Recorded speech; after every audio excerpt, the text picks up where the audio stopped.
What an incredible panel of speakers we have. And it's my great pleasure to bring our 6th delegate today. And as we spoke and listened to the other speakers, it's clear that the ocean is a critical resource for all of us. But our next speaker, Edward Shao's view is also that that critical resource that needs to be protected is also at the heart of the opportunity that we have to regenerate our environment and to regenerate our planet. And so his island story is actually a little different. I come from a small island where nobody's more than 100 kilometres from the sea, every single one of them in Ireland. But this story is a young man whose influence was actually Coney Island in New York.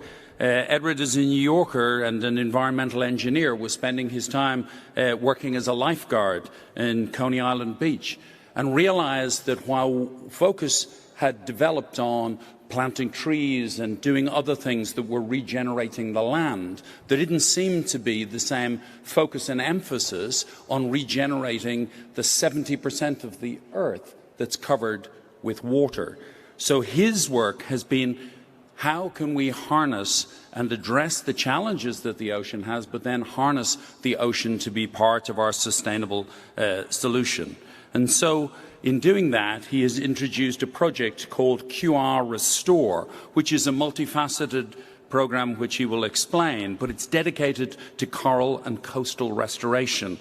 And he sees the potential of sargassum, a seaweed that can be used to create underwater fertilizers that can help coral growth and reduce CO2 in the ocean. It can even produce hydrogen gas, which can be an essential ingredient of our sustainable energy strategy going forward, reducing demand, of course, for fossil fuels. The NGO is energizing communities in Mexico, where sargassum is abundant, to harness this resource and change the destiny of our declining coral reefs. It's my great pleasure to introduce Edward Shao.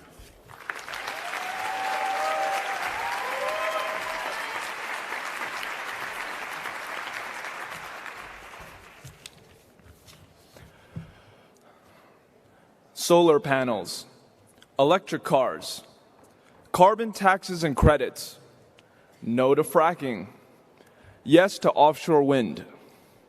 These are just some of the hot topics and headlines on climate change and environmentalism, and they are all about what's going on here on land.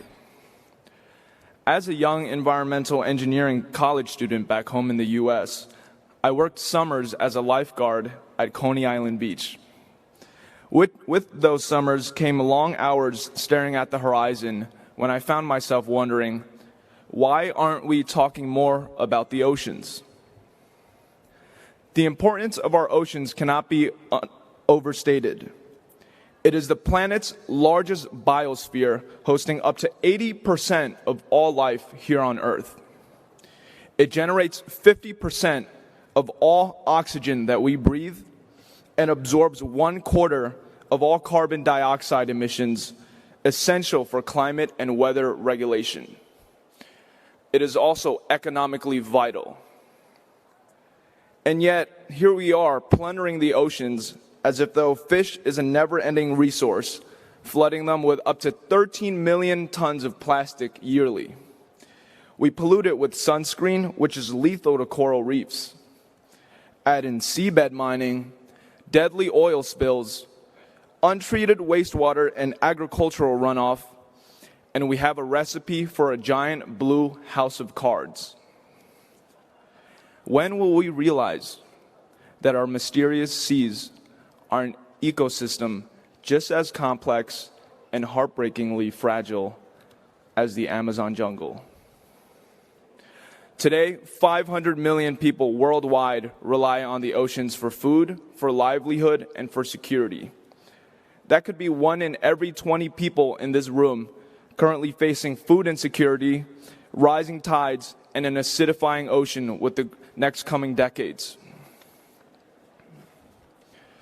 I know every person in this room has gone through the same dashed dreams looking to the system for change as I did, and has come to the same realization that it's time to step up ourselves and manifest our own brighter realities.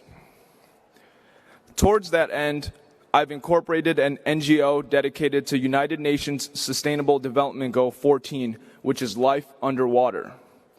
The overall vision is to develop an industrial process that allows us to self-fund our own coral and coastal restoration campaigns, which will one day have a global reach. We will fund this work with the help of Caribbean sargassum. You may have heard of beaches in Cancun and Guadalupe being swamped by this brown seaweed that smells like rotten eggs. It shows up right in front of your hotels and your resorts. This is called Sargassum fluitans. It is something we see as a sustainable resource, not a garbage. It's a huge opportunity to create a blue circular economy. We want to use the 17 million tons of sargassum stretching from Mexico down to Brazil to produce petrochemical-free fertilizer, underwater fertilizer substrate to help coral growth and reduce CO2 in the ocean. Also, a byproduct of this industrial process can also be further transformed into hydrogen gas, which, if sold worldwide, will both fund our coral and coastal restoration efforts and move the entire world away from petroleum.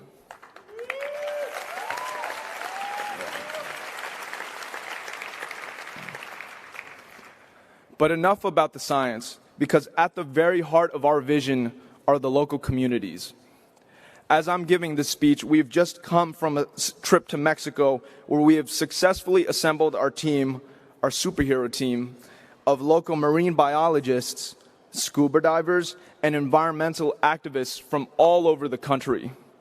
All of us got our scuba diving certificates and were trained in identifying coral diseases, restoring and propagating coral polyps. But as an NGO and commercial business, we at ProjectQRRestore have ambitions to spark a change in thinking, a realization that we need to change the way we generate and treat waste. We need to move away from degradable pesticides and reduce pollutant use.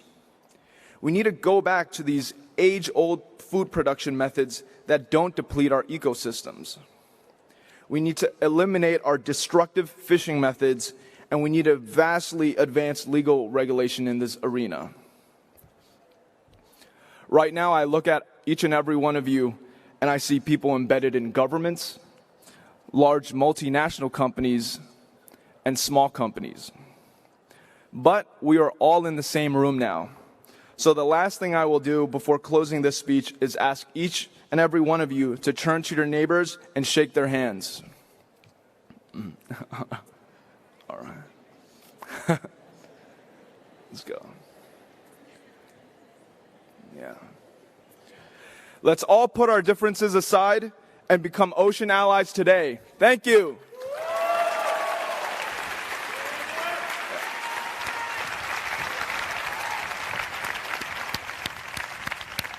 So can we give a huge round of applause for our delegate speakers and councillors? Thank you so much. Woo! If you would like to. What a fabulous first plenary, concerning, depressing and inspiring in each equal measure. Now.